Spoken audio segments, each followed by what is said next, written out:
Assalamualaikum warahmatullahi wabarakatuh. Waalaikumsalam warahmatullahi wabarakatuh. Alhamdulillahirabbil alamin wa bihi nasta'inu ala umuri dunya waddin. Wassalatu wassalamu ala asyrafil anbiya'i wal mursalin wa ala alihi wa ashabihi ajma'in, amma ba'd. Puji syukur kita panjatkan kehadirat Allah Subhanahu wa taala, yang mana pada sore hari ini berkat rahmat dan hidayahnya kita dapat berkumpul dan insya Allah mendapatkan berkah dan ridha dari Allah Subhanahu wa taala. Amin.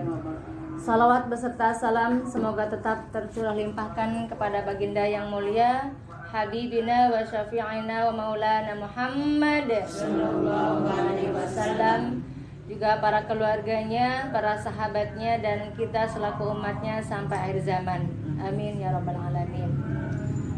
Ibu-ibu rahimakumullah, pada hari ini insyaallah saya akan menyampaikan beberapa ciri-ciri orang yang bertakwa kepada Allah Subhanahu wa taala. Adapun ciri-ciri orang yang bertakwa kepada Allah Subhanahu wa taala adalah yang satu, gemar menginfakkan harta bendanya di jalan Allah, baik di waktu sempit maupun lapang. Dalam arti ketika kita punya uang, kita keluarkan sedekahnya. Kemudian ketika dalam keadaan sempit pun, ketika kita hanya mempunyai beberapa uang, sedikit uang, tetap kita akan berikan sedekahnya. Seperti itu. Yang nomor dua, mampu menahan diri dari sifat marah.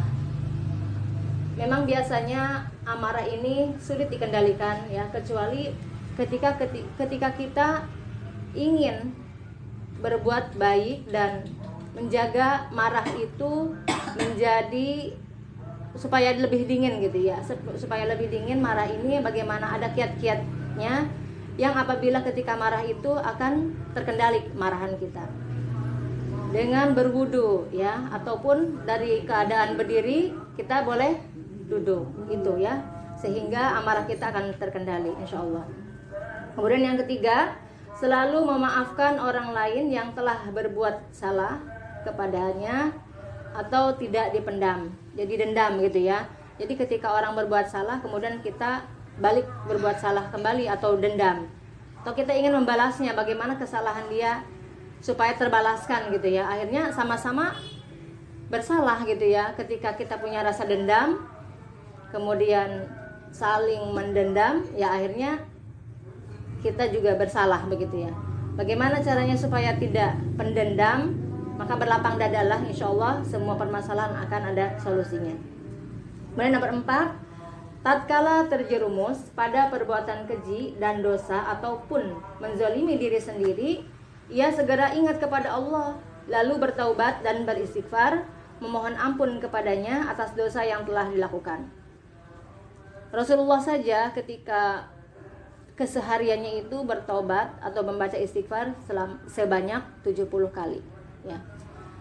Kita sebagai seorang muslimah yang banyak kesalahan, tentu bolehlah mengikuti sesuai dengan apa yang dilakukan oleh Rasulullah SAW dengan membaca istighfar sebanyak 70 kali setiap harinya.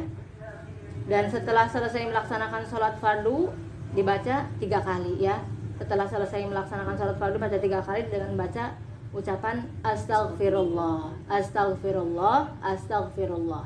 Itu yang diucapkan oleh Rasulullah Shallallahu Alaihi Wasallam dan tidak menambahkan hal azim.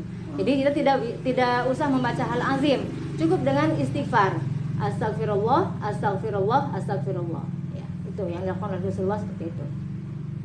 Kemudian nomor 5, tidak meneruskan perbuatan keji dengan kesadaran dan sepengetahuan dirinya. Artinya setelah kita tahu bahwa itu perbuatan keji, maka kita tidak ulangi lagi Dan ciri-ciri ini termaktub dalam Quran surat Al-Imran ayat 133 sampai 135. Mungkin hanya itu saja yang dapat saya sampaikan.